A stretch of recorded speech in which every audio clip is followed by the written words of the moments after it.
Mega parent teacher meeting attend అయ్యారు. కాకపోతే December లో జరిగింది. అప్పుడు కొంచెం పనులు తక్కువగా ఉన్నాయి కాబట్టి చాలా ఎక్కువ మంది, అంటే ఈ ఏరియా అంతా సరిపోలేదు మనకు. అప్పుడు సరిపోకుండా చాలా ఎక్కువ మంది వచ్చారు.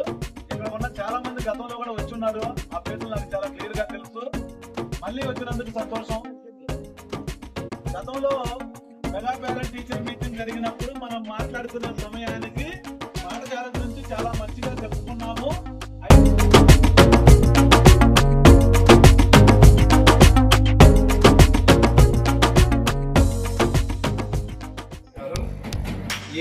మరి ఈ పాఠశాలలో చదువుతున్నటువంటి చిన్నారులైన విద్యార్థులకు నా శుభాశీస్సులు.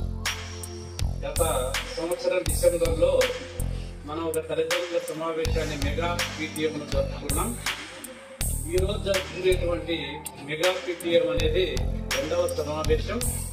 ఇది మన తిమ్మాపురంలోనే కాదు, ఆంధ్రప్రదేశ్లోని 63,000 ప్రభుత్వ ప్రైవేట్ పాఠశాలల్లో ఒకే రోజు మరి తల్లిదండ్రుల సమావేశాన్ని జరుపుకోవడం చాలా సంతోషకరమైనటువంటి విషయం. మంచి సదుద్దేశంతో పిల్లల బంగారు భవిష్యత్తు కోసం మరి ఏర్పాటు చేసుకున్నటువంటి ఒక గొప్ప సమావేశంగా మనం అందరం భావించుకోవాల్సినటువంటి అవసరం ఎంతైనా ఉంది. మరి ఎందుకు ఈ తల్లిదండ్రుల సమావేశాన్ని మనం నిర్వహించుకోవాలి? మన పాఠశాలలో పిల్లల ప్రవేశం కల్పించేటప్పుడు కొంతమంది తల్లిదండ్రులు చెప్తారు. అసలు పిల్లల ప్రవేశాల సమయంలో కూడా కొంతమంది తల్లిదండ్రులు పాఠశాలకు రారు. అసలు పాఠశాలలో మన పిల్లవారి పరిస్థితి ఏ విధంగా అనేది తెలుసుకునే ప్రయత్నం చాలా మంది తల్లిదండ్రులు చేయరు.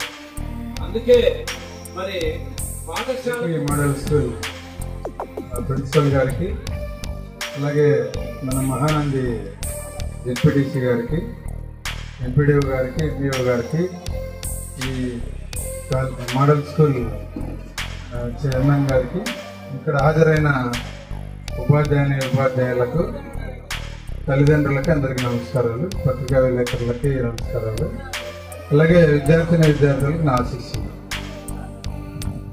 మీకందరికీ ఆల్రెడీ మన ప్రిన్సిపాల్ చక్కగా వివరించినారు. ఈరోజు మొత్తం మన భారతదేశం అంతా గురు పౌర్ణిమ అని జరుపుకుంటున్నారు. ఆ గురు పౌర్ణిమ సందర్భంగా మన గౌరవ ఆంధ్రప్రదేశ్ ముఖ్యమంత్రి గారు నారా చంద్రబాబు నాయుడు గారు, అలాగే విద్యాశాఖ మంత్రి లోకేష్ గారు ఈ మెగా పేరెంట్ టీచర్స్ మీటింగ్ అనేది జరపడం నిజంగా చాలా ఆనందకరం. నేను 95లో టీచర్గా పనిచేసేటప్పుడు మా గవర్నమెంట్ స్కూల్లోనే, అప్పుడు ఇలా పేరెంట్స్ టీచర్స్ మీటింగ్స్ లేవు, కానీ బట్ కొంతమంది పిల్లల్ని వాళ్ళ తల్లిదండ్రులతో పిలిపించి మాట్లాడేవాళ్ళం. అంటే అక్కడ కొంతమంది ఎవరైనా పిల్లలు సక్రమంగా ప్రవర్తించకపోయినా, చదవకపోయినా కూడా తల్లిదండ్రులతో మాట్లాడేవాళ్ళం. మళ్ళీ 96లో నేను స్కూల్ అసిస్టెంట్గా పనిచేస్తున్నాను. 97లో గ్రూప్ 2 యూఆర్డీగా సెలెక్ట్ అయ్యాను. ఈ పరిణామం అనేది చాలా మంచిది. ప్రైవేట్ స్కూళ్ళల్లో పేరెంట్ టీచర్స్ మీటింగ్ పెడతారు, అంటే తల్లిదండ్రులు ఉపాధ్యాయులు మీటింగ్ పెడతారు, కానీ మన ప్రభుత్వ పాఠశాలల్లో లేదు. ఇది ఒక మంచి సాంప్రదాయం. ఇందాక చాలా మంది చెప్పినారు, మన ప్రభుత్వ పాఠశాలలో చాలా ప్రతిభ కలిగినటువంటి ఉన్నత స్థాయి చదువులు చదివినటువంటి టీచర్స్ మెరిట్తో ప్రభుత్వం వారు నిర్వహించే పరీక్షల్లో సెలెక్ట్ అయ్యి ఇక్కడ పనిచేస్తుంటారు. ఇలాంటి టీచర్స్ ఉన్న చోట పిల్లలు కూడా చక్కగా చదువుతారు. నేను గమనించింది ఏమంటే, దాదాపు 30 సంవత్సరాల నుంచి ఈ విద్యా వ్యవస్థను చూస్తాను. మన ప్రభుత్వ పాఠశాలల్లో సెకండ్ క్లాస్ అంటే 50% మార్కులతో పాస్ అయిన వ్యక్తి కూడా దేశవ్యాప్తంగా ఉన్నతమైనటువంటి సర్వీస్ ఐఏఎస్ సెలెక్ట్ అవుతారు. విషయం కాదు, గర్వించదగ్గ విషయం, చాలా గర్వించదగ్గ విషయం. అవార్డ్స్, పెద్ద అవార్డ్స్ అన్ని అంటే ఇంటర్నేషనల్ అవార్డ్స్ రావడం, నేషనల్ అవార్డ్స్ రావడం కానీ గొప్ప విషయం. ఇదంతా ఈ ఉపాధ్యాయులు, ప్రిన్సిపల్ గారి కృషి అని అర్థమవుతుంది మనకు. ఇదంతా ఇంకా అవార్డులు పొందాలని కోరుకుంటూ ఈ అవకాశం ఇచ్చిన అందరికీ ధన్యవాదాలు. సభకు నమస్కారం. ఈనాటి విద్యార్థుల తల్లిదండ్రులు మరియు ఉపాధ్యాయుల ఆత్మీయ సమ్మేళనానికి వచ్చేసినటువంటి పెద్దలు డిఎన్డిఓ శివారెడ్డి సార్ గారికి, ఎంఈఓ రామసుబ్బయ్య సార్ గారికి, ఈ స్కూల్ ప్రిన్సిపల్ లక్ష్మణరావు గారికి, ఎంపీడీఓ గారికి, విద్యా కమిటీ చైర్మన్ గారికి, భీమాపురం అభిపురం గ్రామ పెద్దలకు, ఇక్కడికి విచ్చేసిన విద్యార్థిని తల్లిదండ్రులకు, పత్రికా విలేకరులకు నా నమస్కారాలు. ఉపాధ్యాయులకు నా నమస్కారాలు. విద్యార్థులకు నా శుభాశీస్సులు. ముఖ్యంగా తల్లిదండ్రులకు ఒకటే విషయం చెప్పదలుచుకున్నా. ఎందుకంటే నేను కూడా 6వ తరగతి నుంచి 10 వరకు తిమ్మాపురం జెడ్పీ హై స్కూల్లో చదివిన వాడినే. ఈరోజు కొంతమంది పెద్దలు ఏ ఆచారం అయితే పెట్టారో దాన్ని నేను ఏకీపించడం లేదు. ఎందుకంటే ఆ రోజు బల్బులోకి చెందిన రామరెడ్డి సార్ అనే హెడ్ మాస్టర్ ఉండేవాడు. 10th క్లాస్ మేము చదివేటప్పుడు చక్కగా చదువు రాలేదని చెప్పి నైట్ స్కూల్లో రాత్రి చదువుకుని టీచర్లను, ఉదయం టీచర్లను పెట్టేవాడు. అదే కాదు, ఆ రోజు చక్కగా చదువుకోకపోతే 2 దెబ్బలు వేసేవాడు, మందలించేవాడు. కానీ ఈనాడు ఆ పరిస్థితి లేదు. ఏ తల్లిదండ్రులకైనా మన పిల్లలంటే అభిమానం ఉండొచ్చు, గౌరవం ఉండొచ్చు, ఆప్యాయత ఉండొచ్చు. కానీ ఈ రోజు గౌరవం, ఆప్యాయత అనేది మనం చూసుకున్నామంటే ఉపాధ్యాయులకు వారికి కుటుంబం ఉంది, పిల్లలు ఉన్నారు, వారి పిల్లలు కూడా చదువుతా ఉన్నారు. మన పిల్లల మీద వారికి ఎలాంటి కక్ష ఉండదు.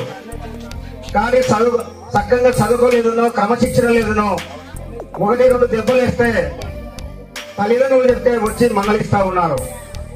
ముఖ్యంగా పత్రికా విలేకరులకు నా మనవి, అయ్యా మీరు గోరంతలు కొడంతలు తీసుకుపోతూ పేపర్లలో దయచేసి మన పిల్లల భవిష్యత్తు కోసమే వాళ్ళు మందలిస్తా ఉన్నారు తప్ప మన మీద కక్షత కాదు, మన పిల్లల మీద కక్షత కాదు.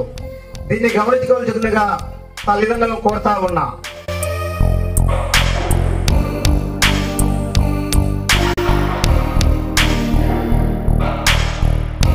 M.P. Kamlakar, who studied in this school. I got 567 marks in 10th class and selected for IIIT Srikakulam, and I got Shining Star Award, 20,000 cash.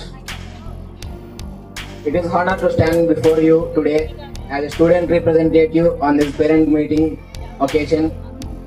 I would like to express my sincere gratitude to all my teachers who have guided me and monitored me throughout my academic journey, and my parents who have been my constant source of encouragement and support. I shall remembering the days I was struggling with studies and how my teachers patiently explained to me, boosting my confidence, and of course my parents have always been there to help me with my studies, providing a conducive environment for learning. I believe that academic success is a collaborative effort. The dedication of our teachers combined with unwavering support of our parents create an environment support where students can thrive. This partnership is crucial for an holistic development. I am confident that with the continued guidance of our teachers and continued support of our parents, we as students can reach our full potential. Thank you once again for giving this opportunity. Thank you, Kamlakar.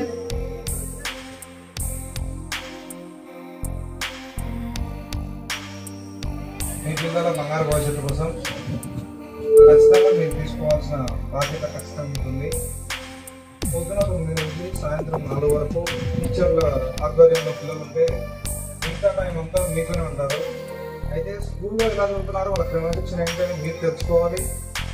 అలాగే ఇంటి దగ్గర ఎలా ఉన్నారని మీరు తెలియాల్సిన అవసరం మీకు ఉంది.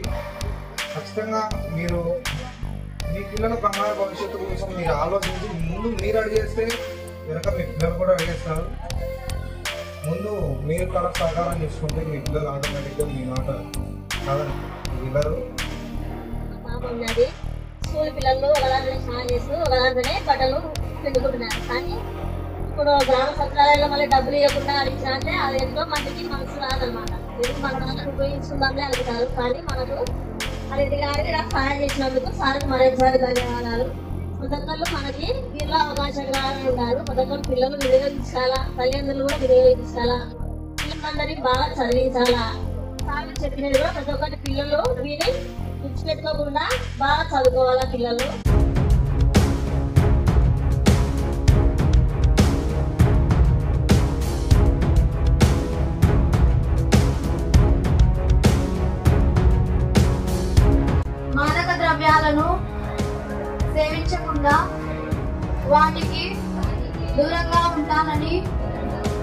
నేను ప్రతిజ్ఞ చేస్తున్నాను.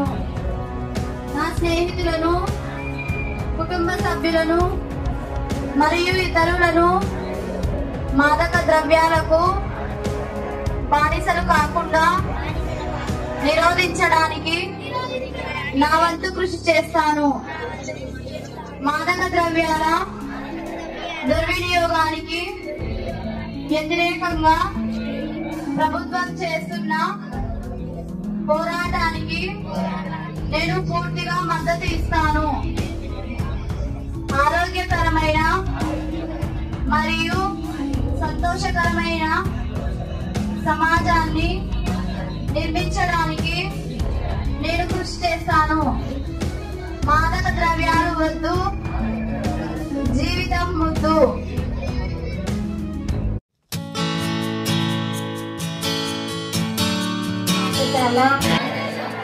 తల్లిదండ్రినైన నేను మా పిల్లలను ప్రతిరోజు క్రమం తప్పకుండా పాఠశాలకు పంపుతానని, పాఠశాల అనంతరం వారి చదువుకు ఇంటి వద్ద ఎలాంటి ఆటంకం కలగకుండా సహకరిస్తానని, బడి బయట పిల్లలు లేని గ్రామంగా తీర్చిదిద్దడానికి తోడ్పాటు అందిస్తానని తెలియజేస్తున్నాను. పాఠశాల అభివృద్ధి కార్యక్రమాలు పాఠశాలకు హాస్టల్కు 5 లక్షలతో సహకరించినటువంటి జెడ్పీటీసీ గారిని ఒక చిరు సన్మానం. ఆయనకి మనం 100 కొద్ది థ్యాంక్స్ చెప్పినా ఏం చెప్పినా తక్కువ అవుతుంది. ఆయన చేసిన సహాయానికి సరైన ఇది మనం చేయలేం కాబట్టి ఏదో వృతాభక్తిగా ఒక షాల్తో ఆయన సత్కరించుకున్నాము. ఉన్న అతిథులు కనుక డిఎల్డి శివారెడ్డి గారిని, ఎంపీడీఓ గారిని, ఎంఈఓ గారిని, ముఖ్యంగా మన పాఠశాల చైర్మన్ గారిని, ఇంకా సభ్యులంటే ముందుకొచ్చి మన కమిటీ సభ్యులు మనకి ఇంతగా సహకారం అందించినటువంటి డిప్యూటీ గారిని వచ్చే సంస్కారంతో ఘనంగా సన్మానిస్తాం.